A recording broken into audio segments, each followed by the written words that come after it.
Super quick story time to add to this story time. I really wanted to record this earlier today, but I was doing here all day and I did not get to. Well, once I got home, that's when I was able to finally look at my feed for the day. And as soon as I looked at my timeline, I found that day young Dolph got killed, and so that put a damper in my spirit. I was all hyped up to do my video tonight on how I got robbed at 13. But then I saw this on my timeline, so I had to pay tribute to him and tell about the time that he was on my first class flight, and I was like, who is this person with all this ice loading this plane? Looked at the manifest, here it is, it's young Dolph, and I'm like, oh my gosh, I gotta get a picture with him. But he was asleep the whole flight, so at the end I got the courage and I asked him for a picture. So that's on my Instagram account if you want to read that story time. And also on top of that, it's Facebook, they changed it to Meta or whatever, and they took notes off. So it took me hours to find this robbery story to tell y'all. Because I know what happened, but I realized that years ago I used to document stuff that happened in my life on Facebook. So I'm really mad that they took this away because it took me hours to find this, but I'm so glad I found it. And I'm going to tell you my rendition from what I remember, then I'm going to read this to you verbatim on what I documented at that time. June 10th, 2003, when I was 13 years old. So hello you guys, welcome back to my YouTube channel. I'm looking over here because, okay, I guess it's there, but I'm going to be looking here. You guys know that I'm looking at y'all, okay? Welcome back to my YouTube channel. This is Claude. This is actually my second time recording this because I didn't like how it was recording. I was like not, being like, not hyping up, but it could have been more lively. Mind you, it is 7 a.m. I didn't sleep all night. But that's another story time for another time, period. But this one is about the time where I actually got robbed at gunpoint at the age of 13 years old. As you know, I am 31, going on 32 years old, so these events are not as fresh. So I'm so glad that when I was younger, I used to document things on Facebook. So, but as you know, Facebook is changing over to Meta or whatever it's called, and they've changed things around. You can't find your notes, so it took me hours to find this note, and I'm glad I found it, and I'm transferring it over because this is something good to save. Excuse the noise, I'm washing clothes, and then I need to change my smoke detector alarm. That's so ghetto, sorry. I found the note. I'm gonna first tell my rendition from what I remember now that I'm a 31-year-old woman. So like I said, the date was, let me just refer to this for a quick note. So it was July 10, 2003. I was 13 years old. I would have been going on 14 that year. This said it was around 4 p.m. I can imagine that because it was definitely still light outside. It was a regular day. I'm just gonna tell the points that I didn't see in this note. So I'm gonna tell the points from what I remember. Regular day, my mom has a beauty supply store slash salon. It was me, my older aunt, rest in peace, she has passed away now, and two other clients getting their hair done, lollygagging, whatever. I'm at the register. I used to help my mom with the register and also do hair. So I'm at the register. People are coming in looking at the beauty supply store, whatever, in and out. We keep the door open. It's a beauty supply store. This is off of Eastway in Charlotte, if you're from Charlotte. You know the Eastway area or whatever. So yeah, doors open, people coming in, looking in, normal day, normal day. But there is, when hindsight 2020, we think there was a woman that came in to lead the way to look around because she was asking questions like, what? So there was this woman that came in, started looking around, she didn't buy nothing. She started asking my mom, is the barbershop connected? Started looking around and started kind of scoping the place out. Now we're thinking you came in to show this guy, like, we're not connected to this barbershop, so he's good to go. Like, you were the waymaker for this guy. Okay, now we look back, we're like, oh, that's what happened. So next thing you know, we're doing our own thing, whatever, and out of nowhere, this guy's coming in, gun in hand, face exposed, nothing, gun in hand. And I'm thinking, first you just like, that's not a gun, this is not happening. Me, 13, what? This is not happening right now. I'm not getting robbed right now. I'm thinking, oh, maybe it's one of the client's boyfriends. He just come to talk to her. Like, what? You just could not, because in my mind, like, 13 years old, like, the world is good. Nothing bad happens to me. This is a good place. We're getting robbed at gunpoint. Next thing you know, he's telling us, empty out your pockets, put your phones down, go in this closet. Mind you, he said closet, that was the bathroom in the shop. He said, everybody go in this closet, empty out your pockets, go in this closet. We empty in our pockets, we going in the closet. What he say? I don't know if we went in the closet first. Oh, we were lined up. It's my mom, the client. Okay, I'm next to my mom. 2 clients, and my aunt is on the end. I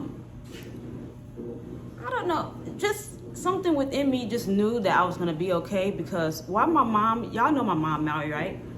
Why did she want to expose to the guy, like, look, I have nothing. She exposes her chest to him. I'm done. She lifted up her shirt. Nothing. See, I ain't got nothing yet. I'm like, what? Mom, why did you do that? When I felt that giggle wanting to come up inside me at a time of getting robbed, I'm like, oh, girl, you're going to be fine. Like, it just a kind of, God just put like a soothing thing in my heart to know, like, you're going to be fine. Because how was I able to laugh while getting, robbed? What? Why was I able to find like laughter in that? So I do remember that feeling of like, how are you laughing right now? But that was just like God comforting me, and I thank God for that, the Holy Spirit being on me at that time. Nevertheless, we emptied out our pocket. I'm finding quarters. I'm scared, like, oh my God, he's gonna find this quarter on me. I'm throwing quarters out. Like, what? Do not, like, we're going in the closet or the bathroom one by one. Then he closes the door. I'm like, oh my God, what is happening? I just knew my life is like flashing before my eyes. Like, this is my life. Like, is this this is gonna be it? Like, just so many things are flashing through my eyes. Like, I'm 13 years old. I haven't done, like, what? This is my life? So, next thing you know, he's knocking, he don't knock on the door. He opens the door. He's like, who can open this register? My aunt, to my surprise, the older lady, volunteers to open the register. She opens it. And he's like, it's like $2 in there or something. So he forcefully puts her back in the bathroom, and he's like, count to 10 and then you can come out or something. So we count to 10, probably count past 10. We scared. We could get out. Coast is clear. Call the police. Police come. It seemed like it took a long time, but it wasn't that long. They come. I'm talking about the people that do the fingerprint. You always see it on movies, but I'm seeing this done in person. I'm like, wow, people really get robbed. This is happening to me. That was just like shocking to see. Like, this world is a bad place. Like, these things really happen to people. It happened to me at the age of 13 years old. I got robbed at gunpoint. When I say, like, that's what has molded me to be like such a vigilant person and paranoid. I'm still to this day like paranoid, but it's not as bad, because I know once the news people came and they were like questioning me and wanting to get me to speak on the news. I'm not about to speak. Like, it just gave me flashbacks to reliving the situation that just happened to me. I didn't want nobody to see that I got robbed and stuff, but my mom, she liked to, to tell a story. So of course she went up there, and I don't know if the clients did or not, but yeah, they were telling the story, but I didn't want to take part in being on the news. Days after that, I just had this strong urge that, oh my God, if I'm near a window, or if I see like black men coming towards me, because the man was black, like, so anytime I see like a man coming, I get so paranoid. And I just like, I get, this fear just builds up in me, and I get super scared. Like, I would help my mom do hair, and if we were doing hair late at night and I was near a window, I would just get this strong urge to want to like duck, like, oh my God, I'm gonna get shot. Like, they never call him. So it's like, he's out here, he's gonna come and get us. Like, I couldn't sleep by myself, just terrified. And I just had to like just begin praying, because the same peace that God put over me when I was able to laugh during the time of the robbery, I just, asked God to like give me that peace again. Let me feel at peace again. I don't want to live in fear. Oh, this thing went out. I don't want to live in fear. I want to, live life, fulfilled. Like, I don't want to have to go out here and fear, like have the urgency to want to duck, be scared to go in convenience stores, banks and stuff, I don't want to have to live in fear like that. Like, I prayed God to, deliver me from that fear, and he did. And it's just like, I'm still vigilant, but it's like, I'm not living in fear, and, that's that. So that's my standpoint of the story, and I'm just going to read this for you guys really quick. We start now, we start tonight. Yeah, tonight, whatever. Okay, let me read this for y'all real quick. This is dated that I wrote it March 14th of 2018, I believe, but the incident happened July 10th. Happened July 10th. So let me read it for you.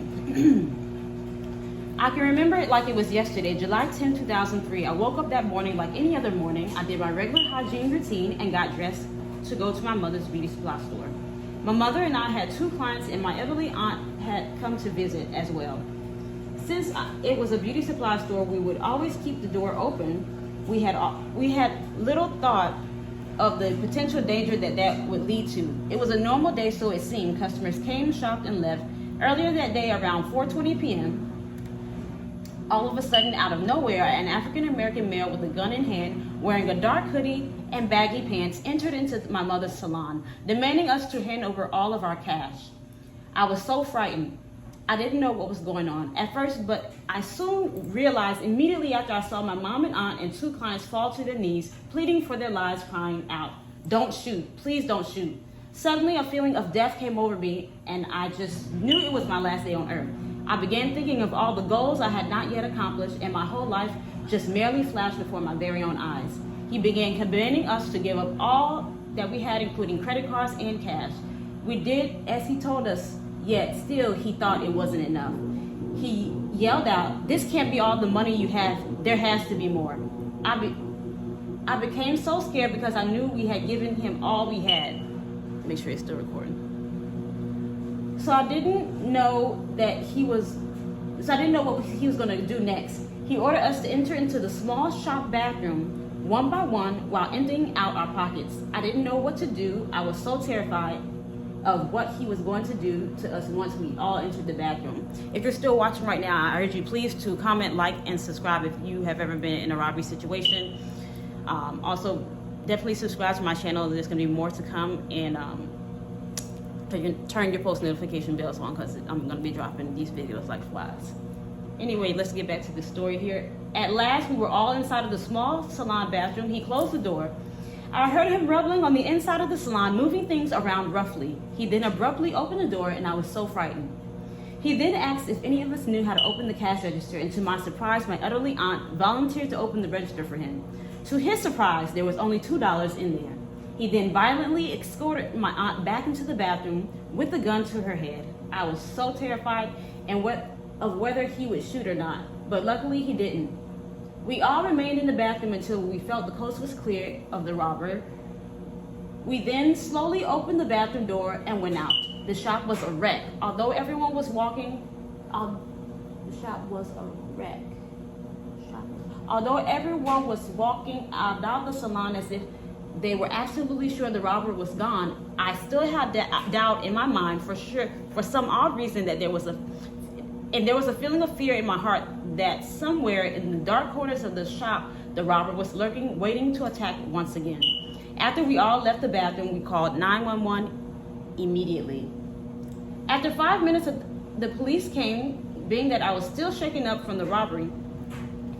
It seemed as if it took 5 hours. The police began questioning everyone about what happened. When it came time for me to tell the scenario, I began bursting into tears because I felt as though I was reliving the whole predicament. The police began checking for fingerprints. Along with the police came the local news. They asked me to explain what happened, but I refused because I didn't want to be seen on television as a victim of an armed robbery. So my mother and the other victims testified on the news. Once again, if you're still here, subscribe, like, comment. I was 13 years old at the time. I felt so terrified and invaded. I couldn't sleep alone that night or many nights after that, so I ran to my mother's room each night. I felt safe and secure in the comfort of my mother's arms. I would have never thought in a million years something so drastic could have ever happened to someone of my age. I would always hear of unfortunate situations like that happening to people on the news, but who would have thought it would actually happen to me? It really changed my perspective of life forever. I became paranoid. I would always, for some odd reason, be afraid to sit or be in front of windows. One night, as my mother and I was doing hair, a scary feeling overwhelmed me, and I felt as if someone would shoot at me, or that there would be a drive-by that I would be caught up in. I felt a strong urge to want to duck and hide in order to get out of the line of fire. But I knew if I did such a thing, I would be looked upon as a fool. I became frightened by people who seemed mysterious. A simple trip from my house to the car became difficult for me to do. As before, I would do so effortlessly and not think anything of it. because I would always think that there would be someone out to get me, and I always had to watch my back. I remember a time when I would be in a store or a bank or simply outside, and there would be a group of people, particularly black men or even just one black man walking towards my direction. I would feel so scared of what they might have been up to. I always kept a better safe than sorry mentality. The reason in which I directed my fear towards a certain race was primarily because the person that robbed us was a black male. Whenever I would see people dressed in thuggish clothing, no, I didn't say this, I'm done talking about some thuggish clothing, but it's true, such as baggy clothing, pants hanging off the waist, I would become petrified. That was me as a child. This is how I felt. I was documenting my feelings at this time. The robbery changed my whole life. I was no longer free to be a worryless child. I would consistently be worrying that he would strike again, and this time he might shoot us. I felt like if something so horrible that I never thought would ever happen to me in a million years happened to me, I knew that almost anything could happen to me now. I finally opened my eyes to realize that the world is not a safe place to be. He not only robbed me and took my money, he also took away my freedom to be me, my feeling of self-assurance, and last but not least, my courage to live. He left me insecure, helpless, and hopeless. I could no longer go to the local convenience store to pick up my favorite snack, although I could have asked someone to go and get it for me. I feared for their lives as well. A trip to the bank, to me, would be equivalent to a trip to the gas chamber. No, I didn't, girl. This is what you said, I'm done. Simply because that's where the majority of crimes resided in. I guess I was saying like banks, gas stations, that's where people got a lot of money, and that's what people rob, so I was scared to go in those facilities. Being that they hold large amounts of money, criminals feed upon organizations like that. My life was changed drastically. But I finally found a way to escape through Jesus. He helped me through all of the feelings of hurt, fear, and bondage. He opened up my eyes to a new light of hope. I finally realized I had a Savior who cared for me. Although I got saved at the young age of 5, and I already believed in Jesus, I didn't really have a close relationship with him. I began praying by my bedside day and night, and whenever I was afraid to go into a store or a bank, I immediately began saying, Lord, please send your divine protection over me in the mighty name of Jesus. By doing so, I gained confidence in God, and I also built a stronger relationship with the Lord. I found boldness through him. I now had the courage to walk into stores with no fear, sit by windows with no fear.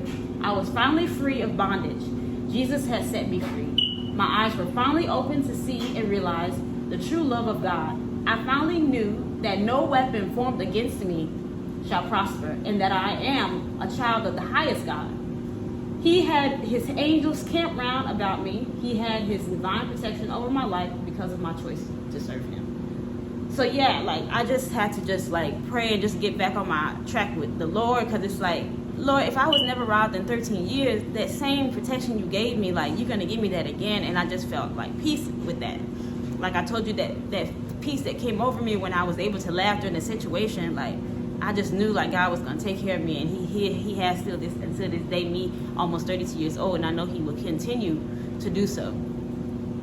So if you're still here, thank you for watching it thus far, and I want you to comment, like, subscribe, turn on your post notification bell, and I will be back with more story times, more videos, more tutorials, just everything I like to do. It's going to be a channel of Clade. You're just going to come here and enjoy. So see you. Bye.